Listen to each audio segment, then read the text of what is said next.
సిలువేస్తా ఉంటే ఎందుకు తప్పించుకోలేదు? ఆయన తప్పించుకోవడానికి రాలా, మనం తప్పించడానికి వచ్చాడు. హల్లెలూయా. అది శారీరకమైన రోగాన్ని పోగొట్టిన డాక్టర్ని దేవుడంటే పాప రోగాన్ని పోగొట్టినటువంటి ఆయన ఇంకేమనాలి? అందుకే ఆయన దేవుడు. ఆయన నిరంతరము స్తోత్రార్హుడై ఉన్నాడు. ఒకటే, దేవుని దగ్గర స్వస్థత పొందాలన్నా, అద్భుతం చూడాలన్నా నీలో ఉన్న విశ్వాసం, నమ్మకమే అద్భుతాన్ని చేయగలదు, స్వస్థత కార్యాలు జరిగించగలదు, పాప రోగాన్ని పోగొట్టగలదు.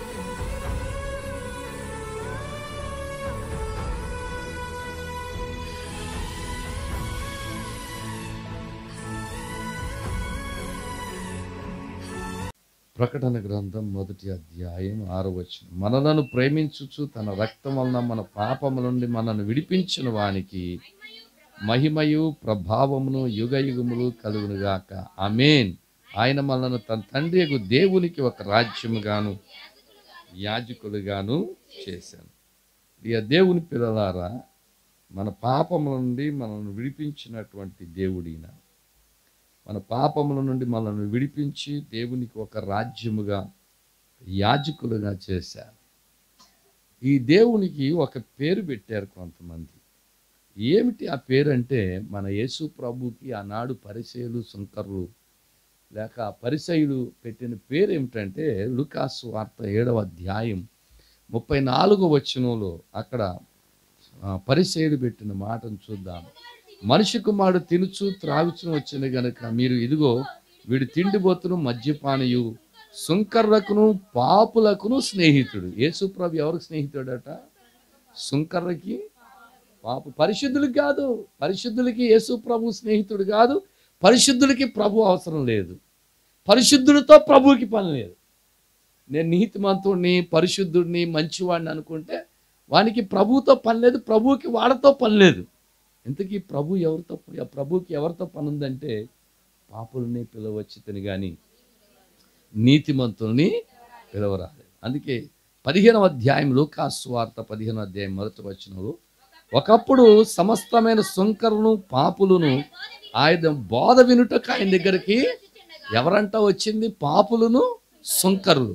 సుంకరులు, పాపులు. అందుకే యేసు ప్రభు ఒక ఉపమానాన్ని చెప్పినప్పుడు ఇద్దరు ప్రార్థన చేయటానికి వెళ్ళారు. ఒకడేమో పరిసయ్యుడు, ఇంకొకడు సుంకరి. పరిసయ్యుడు అంటే ఎన్నికైన వాడని, ప్రత్యేకించబడిన వాడని, ఆధిక్యత కలిగిన వాడని అర్థం అన్నమాట. వాళ్ళకి అలా ఉండేది.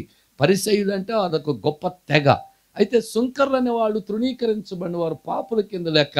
అయితే యేసుక్రీస్తు ప్రభు ఒక ఉపమానాన్ని చెప్తూ అన్నారు కదా, సుంకరి ఆకాశం వైపు కన్నుదిద్దకేను ధైర్యం చాలక గుండె కొట్టుకొనొచ్చు, దేవా పాపినైన నన్ను కరుణించు, పాపినైన నన్ను కరుణించు అని అతడు యేసు ప్రభు దేవుని దగ్గర ప్రార్థన చేస్తే యేసు ప్రభు చెప్తా ఉన్నారు కదా, ఆ పరిసయ్యుని కంటే సుంకరి నీతిమంతునిగా తీర్చబడి తన ఇంటికి వెళ్ళాను. లూకాసు వార్త 18వ అధ్యాయం 14వ వచనంలోని మాట, అతనికంటే ఇతడు నీతిమంతుడిగా తీర్చబడి తన ఇంటికి వెళ్ళని మీతో చెప్పుచున్నాను. తాను హెచ్చించుకున్నవాడు తగ్గింపబడు, తను తగ్గించుకున్నవాడు హెచ్చించబడును.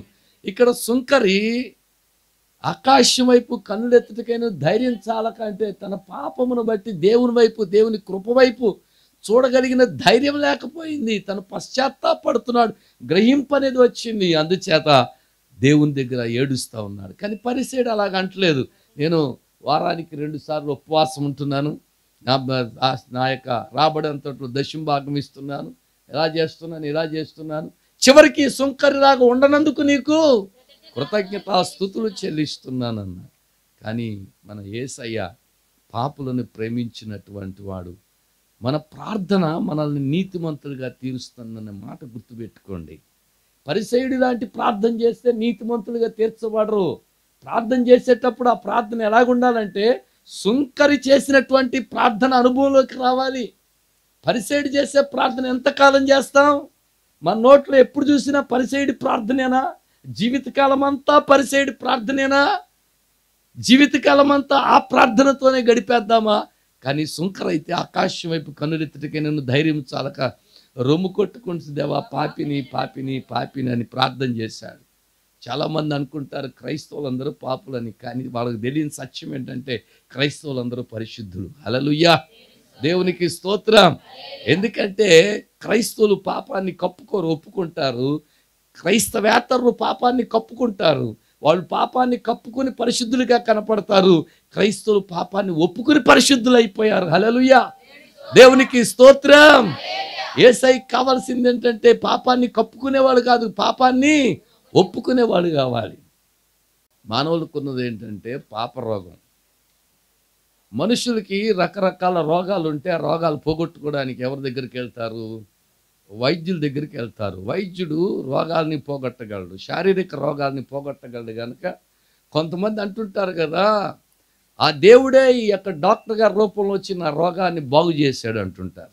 అంటే ఒక రోగాన్ని బాగు చేసిన డాక్టరే నీకు దేవుళ్ళలాగుంటే, మానవుని యొక్క జీవితంలో ఉన్న పాప రోగాన్ని బాగు చేసినటువంటి ఆ దేవాది దేవుడైన యేసుక్రీస్తు ప్రభుకి మాత్రమే సాధ్యమైంది మానవుని యొక్క పాప రోగాన్ని పోగొట్టడం. అసలు ఈ పాప రోగం అనేది మనుషులో ఉండడాన్ని బట్టే మనుషులంతా కూడా పాపులైపోయారు. అందరిలో ఉంది, ఏ భేదము లేదు. అందరూ పాపమును చేసి దేవుడు అనుగ్రహించు మహిమను పొందలేకపోతున్నారు. పాప రోగంగా లేకపోతే వాళ్ళలో మహిమ ఉంటుంది. వాళ్ళలో మహిమ లేదు అంటే వాళ్ళలో పాప రోగం ఉంది. ఆ పాప రోగాన్ని ప్రభు దగ్గరికి వచ్చినట్లయితే, అందుకే యేసయ్య ఏమన్నారంటే, ఆరోగ్యం కలిగిన వారికి వైద్యుడు అక్కర్లేదు. ఎప్పుడైనా మీరు బాగున్నప్పుడు డాక్టర్ గారిని పలకరించడానికి వెళ్ళారా? డాక్టర్ గారు మీరు బాగున్నారని ఎప్పుడైనా అడిగారా? ప్రియ దేవుని పిల్లలారా, అవసరం లేదు. ఆరోగ్యంగా ఉన్నవాడికి డాక్టర్ దగ్గరికి వెళ్ళాల్సిన అవసరం లేదు. అలాగే నేను నీతిమంతుడిని పరిశుద్ధుని కొనడానికి యేసు ప్రభుతో పని లేదు. యేసు ప్రభుకి వారితో పని లేదు. ఎవరికి యేసు ప్రభుతో పని ఉందంటే, నేను పాప రోగిని, పాపంతో ఉన్నాను. అందుకే యేసు ప్రభు యొక్క బోధ వినటానికి సుంకర్లు పాపులు పరిగెత్తుకుంటూ వచ్చేవారట. అయితే తిమోతి పత్రికలో భక్తుడైన పౌలు పత్రిక 1వ అధ్యాయం 15వ వచనం, పాపులను రక్షించుటకు క్రీస్తు యేసు లోకమునకు వచ్చిన వాక్యము నమ్మదగినది, పూర్ణాంగీకారమునకు యోగ్యమునైనది. యేసు ప్రభు పాపులను రక్షించటానికి ఈ లోకానికి వచ్చారు అంటానికి అది నమ్మదగినది, పూర్ణాంగీకారమునకు యోగ్యమైనది. ఎందుకంటే నేనే ప్రధాన పాపిని అన్న అపోస్తలుడైన పౌలు. అటువంటి పాపిని అంటే ఈయన ఏంటి అంటే, ఈయన చాలా విషయాల్లో మరి ఆధిక్యత కలిగిన వాడు. గమలీయేలు పాదాల దగ్గర కూర్చుని వాక్యాన్ని నేర్చుకుని ధర్మశాస్త్రాన్ని నేర్చుకున్నటువంటి వాడు. పరిసయ్యుడిగా ఉన్నాడు, నిష్ఠ కలిగినటువంటి వాడిగా ఉన్నాడు. అయితే ఈయనలో ఉన్నది ఏమిటంటే, యేసు ప్రభుని అంగీకరించిన వాళ్ళందరినీ కూడా చెరపట్టి తీసుకుని వెళ్ళి వాళ్ళు హింసించడానికి అధికార పత్రాలు తీసుకుని, ప్రధాన యాజకుల దగ్గర అధికార పత్రాలు తీసుకుని ఆ క్రైస్తవులనే వాళ్ళని హింసించడానికి బయలుదేరాడు. అయితే అతను చేస్తుంది అనుకున్నాడు కదా, నేను ధర్మశాస్త్ర ప్రకారంగా ధర్మశాస్త్రాన్ని నెరవేరుస్తున్నానని చెప్పి క్రైస్తవుని హింసించడం ప్రారంభించాడు. అయితే ఆ క్రైస్తవుల యొక్క రోదన, ఆ క్రైస్తవుల యొక్క ఆక్రందన యేసు ప్రభు దగ్గరికి చేరింది. అలాగే మరలా ఆయన యెరూషలేము నుండి అధికార పత్రాలు తీసుకుని వెళ్తూ ఉంటే మార్గ మధ్యములో దమస్కు దగ్గర ఒక వెలుగు ఆయన ముఖాన్ని కొట్టింది. ఆ వెలుగు ముఖాన్ని కొట్టగానే రథం మీద నుంచి కింద పడిపోయాడు.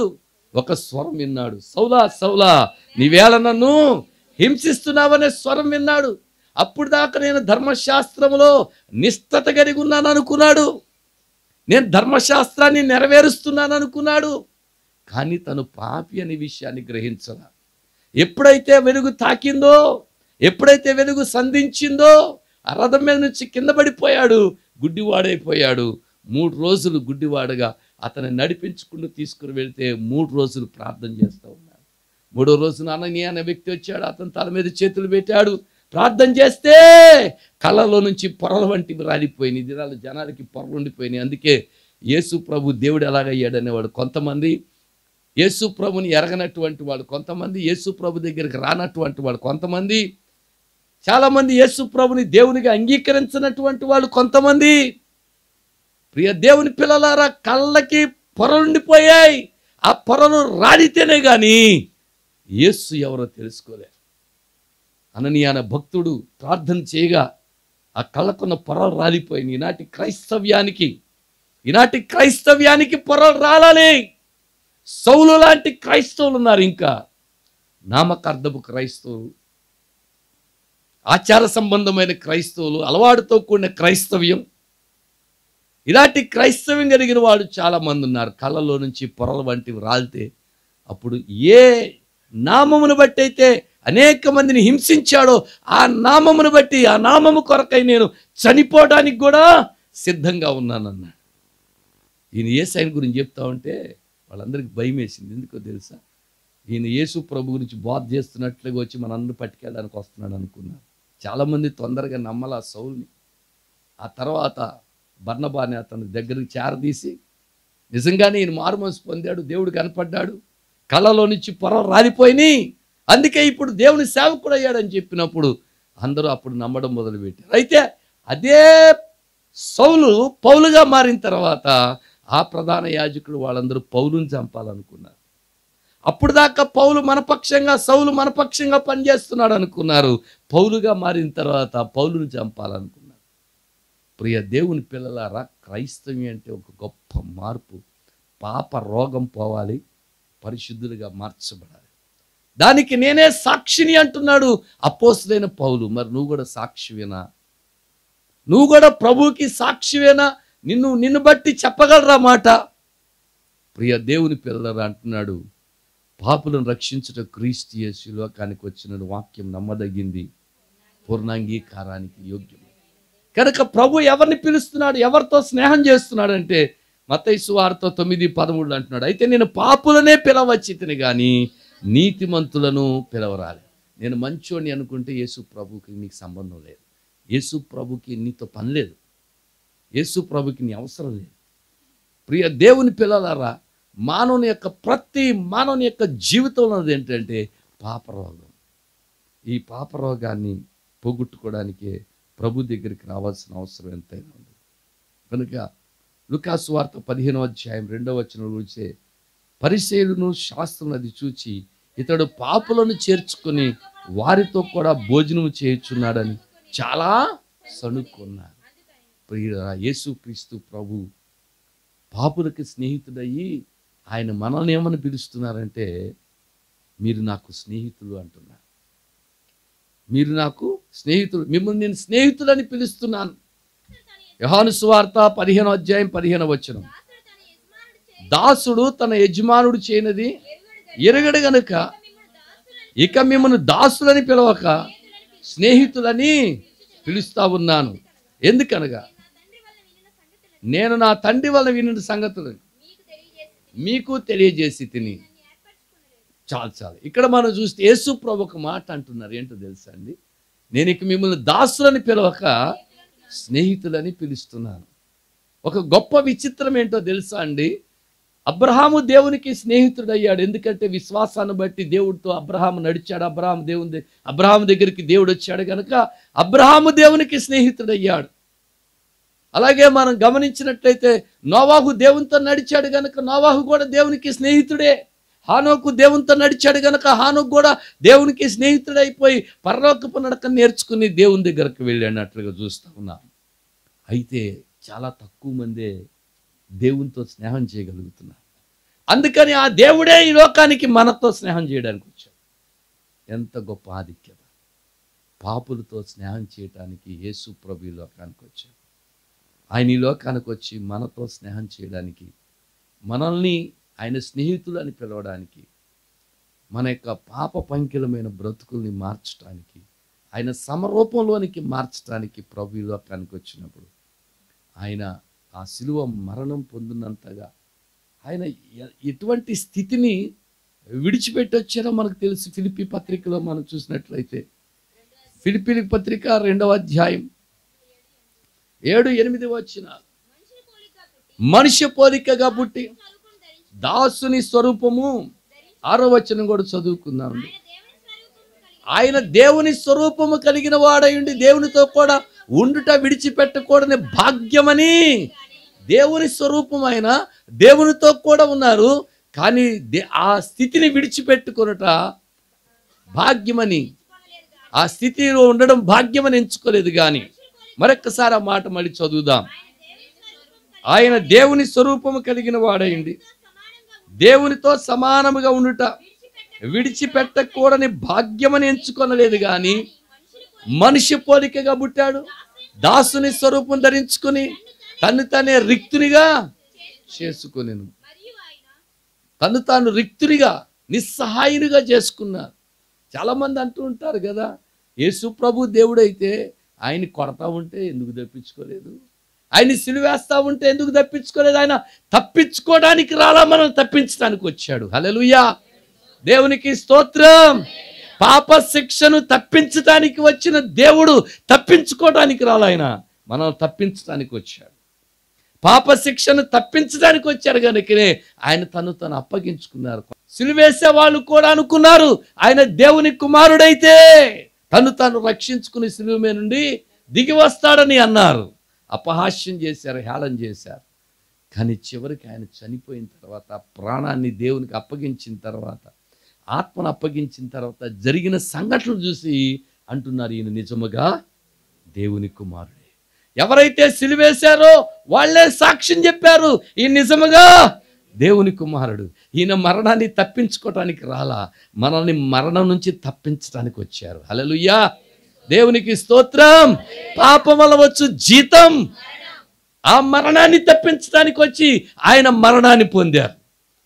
కనుక తప్పించుకునే దేవుడైతే మరణించే దేవుడుగా, తప్పించుకునే దేవుడైతే ఆయన సిలువకు అప్పగించుకోవాల్సిన అవసరం లేదు. ఒక మంచి డాక్టర్ గురించి అడిగితే ఆ డాక్టర్ దగ్గర వైద్యం చేయించుకున్నవాడు చెప్పగలడు, నేను పలానా డాక్టర్ గారి దగ్గరికి వెళ్ళాను, నాది పలానా రోగము, ఆయన చక్కటి వైద్యం చేశాడు, నిజంగా ఆయన దేవుడే నాకు, ఎందుకంటే నా రోగాన్ని పోగొట్టాడు. అది శారీరకమైన రోగాన్ని పోగొట్టిన డాక్టర్ని దేవుడు అంటే, పాప రోగాన్ని పోగొట్టినటువంటి ఆయన ఇంకేమనాలి? అందుకే ఆయన దేవుడు. ఆయన నిరంతరము స్తోత్రార్హుడై ఉన్నాడు, సర్వాధికారి అయిన దేవుడు. ఆయన ఏం దేవుడు అట? యేసయ్య సర్వాధికారి అయిన దేవుడు. ఆయన నిరంతరము స్తోత్రార్హుడై ఉన్నాడని దేవుని వాక్యం చెప్తా ఉంది. ప్రియ దేవుని పిల్లలారా, ఇంత గొప్ప దేవుణ్ణి మనం కలిగి ఉన్నాం.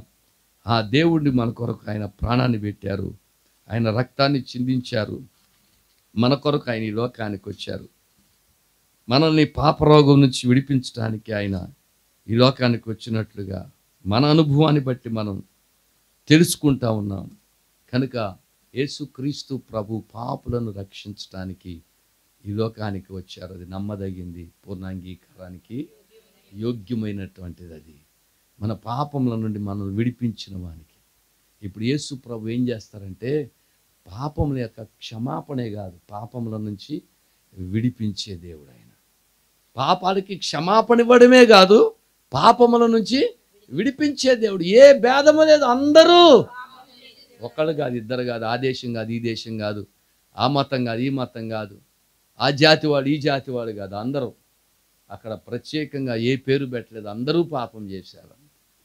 కనుక మన పాపముల నుండి మనం విడిపించిన వానికి, ప్రకటన గ్రంథం 1వ అధ్యాయం 6వ వచనంలోకి వెళ్దాం.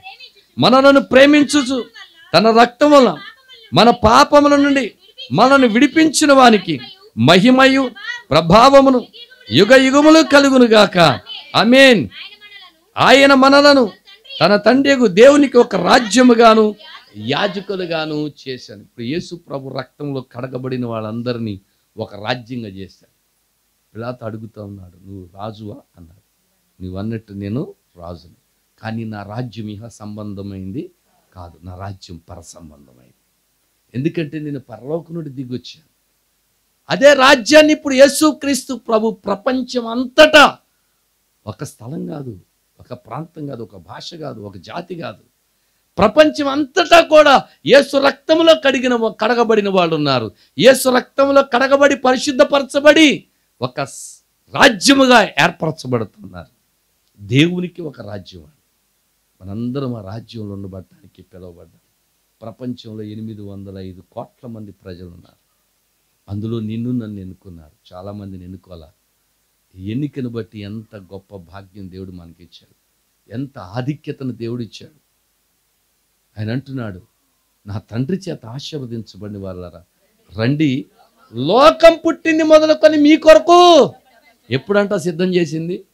ఈ లోకాన్ని పుట్టించక ముందే తన పరిశుద్ధుల కొరకై ఒక రాజ్యాన్ని సిద్ధం చేశాడు. ఇది పాపం లేని లోకం, పాపం లేని రాజ్యం, పాపం ప్రవేశించలేనటువంటి రాజ్యం, పాపం ప్రవేశించే అవకాశం లేదు. అటువంటి రాజ్యాన్ని ప్రభు మన కొరకు సిద్ధపరిచాడు. హల్లెలూయా, దేవునికి స్తోత్రం. హల్లెలూయా. ప్రియ దేవుని పిల్లలారా, పాపములను తీసివేయటానికి యేసు ప్రభు లోకానికి వచ్చినట్లుగా యోహాను పత్రిక మొదటి పత్రిక 3వ అధ్యాయం 5వ వచనం. పాపములను తీసివేయుటకై ఆయన ప్రత్యక్షమైనని మీకు తెలియను. యేసు ప్రభు ఎందుకు వచ్చారు చెప్పాలి? పాపములను తీసివేయటానికి, పాప రోగాన్ని పోగొట్టడానికి, పాపులతో స్నేహం చేయటానికి, పాపుల్ని పరిశుద్ధులుగా చేయడానికి. హల్లెలూయా, దేవునికి స్తోత్రం. రోగం పోయిందంటే ఆరోగ్యం కలిగిన వాడని అర్థం. పాపం పోయిందంటే పరిశుద్ధుడయ్యానని అర్థం. కనుక పాపాన్ని పోగొట్టి పరిశుద్ధులుగా చేయడానికి, పాపములను తీసివేయటానికే ఆయన ప్రత్యక్షమయ్యాడు. యేసయ్య ప్రత్యక్షమైంది దానికి. కనుక ప్రియ దేవుని పిల్లలారా, మన పాపముల నుండి విడిపిస్తూ ఉన్నాడు ఆయన. మన పాపములను తీసివేస్తూ ఉన్నాడు. మన పాపముల నుండి మనను పరిశుద్ధులుగా చేస్తూ మనతో స్నేహం చేయడానికే ఆయన ఆ లోకాన్ని విడిచిపెట్టి లోకానికి వచ్చారు. హల్లెలూయా, దేవునికి స్తోత్రం. ఎందుకని అంటే మనుషులు ఎన్నో ప్రయత్నాలు చేశారు పాపాన్ని పోగొట్టుకోవాలని. పాపం పోగొట్టుకోవాలని మనుషులు ఎన్నో ప్రయత్నాలు చేస్తున్నారు. హెబ్రీ పత్రికలో మన మాట చూస్తే 10వ అధ్యాయము 4-5 వచనాలు. ఏలైనగా ఎడ్ల యొక్క మేకల యొక్క రక్తము మానవుని యొక్క పాపమును తీసివేయుట అసాధ్యము. ఈ లోకంలో మానవులు చేసినటువంటి చాలా ప్రయత్నాలు ఉన్నాయి. ఎడ్ల యొక్క రక్తం, మేకల యొక్క రక్తాన్ని, రకరకాల రక్తాన్ని అర్పించాడు, కానీ ఏ రక్తం మానవుని యొక్క పాపాన్ని తీసివేయట్లేదు. పాపం తీసివేయబడింది అంటే దానికి గుర్తు ఏంటంటే ఇంకా వాళ్ళలో పాపం అనేది ఉండదు. కొంతమంది అంటున్నారు, ఈ తాగుడు నన్ను వదలట్లేదు. తాగుడు నిన్ను వదలకపోవటం కాదు, నువ్వు తాగుడిని వదలకపోవటం.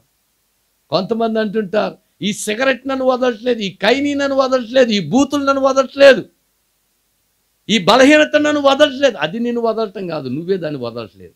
ప్రియ దేవుని పిల్లలారా, నువ్వు వదిలిపెట్టే యేసు అన్నాడు పాపిని. ఏమని చెప్తున్నారు? నీ పాపాన్ని విడిచిపెట్టి రా. పాపీరావా పాపము విడచి పరిశుద్ధులా విందులో చేరా. పాపీరావా పాపము విడచి పరిశుద్ధులా విందులో చేరా. పాపుల గతిని పరికించితివా, పాపుల గతిని పరికించితివా. పాతాళంబే వారి అంతం, పాతాళంబే వారి అంతం. సిలువ చెంత చేరిన నాడు కలుషములను కడిగివేయు. సిలువ చెంత చేరిన నాడు కలుషములను కడిగివేయు. కొండాలాంటి బండాలాంటి మొండి హృదయాంబు మాండించు. కొండాలాంటి బండాలాంటి మొండి హృదయాంబు మాండించు. పండియున్నా పాపులనైనా, పండియున్నా పాపులనైనా పిల్లచుచుండే పరము చేరా. పిల్లచుచుండే పరము చేరా. సిలువ చెంత చేరిన నాడు కలుషములను కడిగివేయు. సిలువ చెంత చేరిన నాడు కలుషములను కడిగివేయు. దేవునికి స్తోత్రం. హల్లెలూయా, హల్లెలూయా. దేవుడిచ్చిన జ్ఞానమే, మనిషి జ్ఞానం కాదు అది. ఆ దేవుడిచ్చిన దాన్ని బట్టే ప్రియ దేవుని పిల్లలారా, దేవుడు ఒక్కొక్కరి యొక్క విశ్వాస పరిమాణమును బట్టి స్వస్థతలు అనేవి జరుగుతాయి, అద్భుతాలు జరుగుతాయి. ఒకరోజు ఒక డాక్టర్ గారు, ఒక ప్రఖ్యాత చెందినటువంటి డాక్టర్ ఒక ఆయనకి సన్మానం చేయటానికి వేరే దేశానికి ఆయనకి ఆహ్వానం వచ్చింది. ఆయన ఆ సన్మాన కార్యక్రమం, ఎందుకంటే ఆయన చాలా గొప్ప అచీవ్మెంట్స్ చేశారు, వాటిని గుర్తించి ఒక దేశం ప్రభుత్వం ఆయనకి సన్మానం చేయడానికి ఏర్పాటు చేసింది. ఆయన ఫ్లైట్లో బయలుదేరాడు. బయలుదేరిన కొంత సమయానికే ఆ ఫ్లైట్ వాతావరణాన్ని బట్టి ఈ ఇది ముందుకు వెళ్ళదిక అని చెప్పి ఆ దగ్గరలో ఉన్న ఎయిర్పోర్ట్లో ఫ్లైట్ని దింపేశారు. ఈయన అక్కడికి వెళ్ళటానికి చాలా దూరం ఉంది. సరే ఎయిర్పోర్ట్ నుంచి బయటకు వచ్చిన తర్వాత అక్కడ ఒక ట్యాక్సీ మాట్లాడుకున్నాడు. మాట్లాడుకుని నేను పలానా ఊరు వెళ్ళాలి అని చెప్పి అంటే ఆ ట్యాక్సీ అతను ఒప్పుకున్నాడు. సరే ఇద్దరు కలిసి అతను ఆ ట్యాక్సీలో ఎక్కాడు, ప్రయాణం చేస్తూ ఉన్నాడు. కొంత దూరం ప్రయాణం చేయగానే విపరీతమైనటువంటి ఆ గాలి తుఫాను, అసలు కారు ముందుకు వెళ్ళే పరిస్థితి లేదు, ఏమీ కనపట్లేదు రోడ్డు మీద. ఈయనేమో ఆ సన్మాన కార్యక్రమానికి వెళ్ళాలని టైం అయిపోతుందని చాలా కంగారు పడ్డాడు. కానీ ఈ వాతావరణ ప్రతికూలతను బట్టి ఆయన ముందుకు సాగలేక అక్కడ దగ్గరలో ఒక ఊరు ఉంది, ఆ ఊరు మీదకి వెళ్తా ఇంకా కారు ముందుకు వెళ్ళడం కష్టమండి. ఈ రాత్రికి ఎవరన్నా ఒక ఇల్లు చూసి ఆ ఇంటి ముందు ఆపుతాను, ఆ ఇంట్లో ఉందాం, తెల్లవారు లేచిన తర్వాత వెళ్దాం అని చెప్పని ఆ రాత్రి సమయంలో ఒక ఇంటి దగ్గర కారు ఆపితే ఆ ఇంటి దగ్గరికి వెళ్ళి తలుపు కొట్టారు. డాక్టర్ గారు తలుపు కొట్టారు. ఆ లోపల ఒక ఆమె ఉంది, ఒక విధవరాలు ఉంది. ఆమె గబగబా తలుపు తీసింది. వీడు తడిచిపోయి వీడు చలికి వణికిపోతా ఉంటే అప్పటికి చాలా రాత్రి అయింది. రండి బాబు, ఎవరో మీరు, లోపలికి రండి, కూర్చోండి అని గబగబా వెళ్ళి టవల్ తీసుకొచ్చి ఇచ్చింది. ఆ డ్రైవర్కి ఇచ్చింది. డాక్టర్ గారు అని కూడా తెలియదు, ఎవరో అనుకుని ఆయనకి ఇచ్చింది. ఆ తర్వాత బాబు మీరు బాగా చలితో బాధపడుతున్నారు, మీకు కాస్త టీ పెడతానంటే పెట్టమన్నారు. ఆ టీ కాస్త తీసుకొచ్చింది, టీ ఇచ్చారు. ఇద్దరు టీ తాగారు. ఈలోగా టీ తాగినప్పుడు అక్కడ ఒక మంచం మీద ఒక పిల్లవాడు చాలా అనారోగ్యంతో పడుకుని ఉండడం చూశారు. చూసి అమ్మా ఎవరమ్మా అబ్బాయి అంటే మా అబ్బాయి నాయన. ఏమైంది? మా అబ్బాయికి ఒక క్యాన్సర్ వ్యాధి ఉంది, ఇది పలానా ఊర్లో ఉన్నటువంటి ఆ పెద్ద డాక్టర్ మాత్రమే బాగు చేయగలరంట, కానీ మేము అక్కడికి వెళ్ళటానికి కానీ వైద్యం చేయించుకోవడానికి కానీ మా స్తోమత, ఆర్థిక స్తోమత సహకరించు. అందుకే మేము దేవునికి ప్రార్థన చేస్తున్నాం, ఆ దేవుడే నా కుమారుడికున్న ఈ రోగాన్ని పోగొట్టగలిగిన డాక్టర్ని ఆ దేవుడే తీసుకురావాలని మా నమ్మకం. ఆ దేవుడి మీద మేము నమ్మకం పెట్టుకున్నాం, ఆ దేవునికి ప్రార్థన చేస్తున్నాం. చాలామంది వైద్యులు చెప్పిన సంగతి ఏమిటంటే ఆ ప్రఖ్యాతిగాంచిన డాక్టర్ గారు అయితేనే కానీ మీ అబ్బాయికి వైద్యం చేయలేరు అని చెప్పి ఏడుస్తాం. ఆ డాక్టర్ ఎవరో కాదు, ఈ డాక్టర్. దేవుడు వాతావరణాన్ని ప్రతికూలపరిచి అవసరాన్ని బట్టి తన బిడ్డ దగ్గరికి తీసుకుని వెళ్ళాడు. డాక్టర్ గారు ఆమె ఇచ్చిన ఆతిథ్యం, ఆమె చేర్చుకున్న విధానం చూసి హృదయం కరిగిపోయి అన్నాడు, అమ్మా నేనే ఆ డాక్టర్ని, ఇదిగో మీరు నా దగ్గరికి రావడానికి, హాస్పిటల్ రావడానికి ఈ ఖర్చులు డబ్బులు మీ దగ్గర ఉంచండి, హాస్పిటల్కి రండి, మీరు బయలుదేరి నిండే ప్రాంతానికి రండి, నేను వైద్యం చేస్తాను. ఆయన ఇచ్చిన డబ్బులు తీసుకుని ఆ అనారోగ్యంతో బిడ్డను తీసుకుని హాస్పిటల్కి వెళ్ళేసరికి ఆశ్చర్యం అనిపించింది. ఆ పెద్ద డాక్టర్ ఈయనే. దేవుణ్ణి స్తుతించింది. ఆ కుమారుని తీసుకెళ్ళి హాస్పిటల్ అడ్మిట్ చేస్తే ఆ డాక్టర్ గారు ఉచితంగా వైద్యం చేశారు. ఉచితంగా వైద్యం చేస్తే ఎంతో కృతజ్ఞత చెప్పింది. ప్రియ దేవుని పిల్లల, అది దేవుని ఏర్పాటే. దేవుని ఏర్పాటే. ఆ అబ్బాయికి ఉన్నటువంటి అనారోగ్యం పోగొట్టడానికి దేవుని ప్రణాళిక డాక్టర్ని. ఆమెకు కూడా ఎవరి మీద విశ్వాసం ఉంది? దేవుని మీద విశ్వాసం ఉంది. ఆ డాక్టర్ గారు వచ్చి వైద్యం చేస్తేనే ఆ డాక్టర్ గారు వైద్యమే పనిచేస్తాను నమ్మకం. దేవుడు ఆమెవి రెండు విశ్వాసాలు, ఒకటి డాక్టర్ మీద ఉన్న నమ్మకం, ఇంకొకటి దేవుని మీద ఉన్న, రెండు ఫలించాయి. బిడ్డ బాగుపడ్డాడు, ఆరోగ్యవంతునిగా ఇంటికి వచ్చాడు. మన పాపరోగాన్ని పోగొట్టగలిగిన దేవుడు యేసయ్య. మనము పాపులమని ఆయనకి తెలుసు. అంతేకాదు అందరూ పాపులే, గ్రహించుకున్న వాళ్ళకు మాత్రమే తెలుస్తుంది నేను తప్పు చేశాను, నేను పొరపాటు చేశానని. పశ్చాత్తాపడి ప్రభు వైపు తిరిగితే ఆయన రక్షణ ఇవ్వగలిగిన దేవుడు. పశ్చాత్తాపడితే క్షమాపణ ఇవ్వగలిగిన దేవుడు, విమోచన ఇవ్వగలిగిన దేవుడు, విడుదల ఇవ్వగలిగిన దేవుడు. కనుక ప్రభు సన్నిధిలో మన పరమ వైద్యుడైన యేసయ్య వైపు చూద్దాం. యేసుక్రీస్తు ప్రభు శారీరక రోగాలే కాదు, ఆత్మీయ రోగాలే కాదు, మానసిక రోగాలే కాదు, శారీరక రోగాలే కాదు, మన విశ్వాస పరిమాణాన్ని బట్టి అద్భుతం చేయగలిగిన దేవుడు ఆయన. ఒక చాంద్ర రోగం కలిగినటువంటి బిడ్డను తీసుకుని వచ్చాడు, తండ్రి, యేసు ప్రభువా నీకేమైనా చేతనైతే నా బిడ్డని బాగు చేయాలి. యేసు ప్రభు ఒక ప్రశ్న వేశారు, నమ్ముట నీ వలనైతే సమస్తము సాధ్యం. వెంటనే అతను అడుగుతున్నాడు, నాకు అపనమ్మకం ఉండకుండా సహాయం చేయమని. యేసు ప్రభు ఆ తండ్రి యొక్క అపనమ్మకాన్ని తీసేశారు, ఆ కుమారుణ్ణి బాగు చేశారు. ఒకటే, దేవుని దగ్గర స్వస్థత పొందాలన్నా, అద్భుతం చూడాలన్నా నీలో ఉన్న విశ్వాసం, నమ్మకమే అద్భుతాన్ని చేయగలదు, స్వస్థత కార్యాలు జరిగించగలదు, పాప రోగాన్ని పోగొట్టగలదు. దేవుడు ఆయన కృపలో మనందరినీ నడిపించి ఈ మాటలు మన వినికిడిలో దీవించును గాక. CFI మిషన్ అను మా యూట్యూబ్ ఛానల్ని సబ్స్క్రైబ్ చేయండి. మరిన్ని వీడియో అప్డేట్స్ కొరకు బెల్ ఐకాన్ని క్లిక్ చేయడం మరవకండి.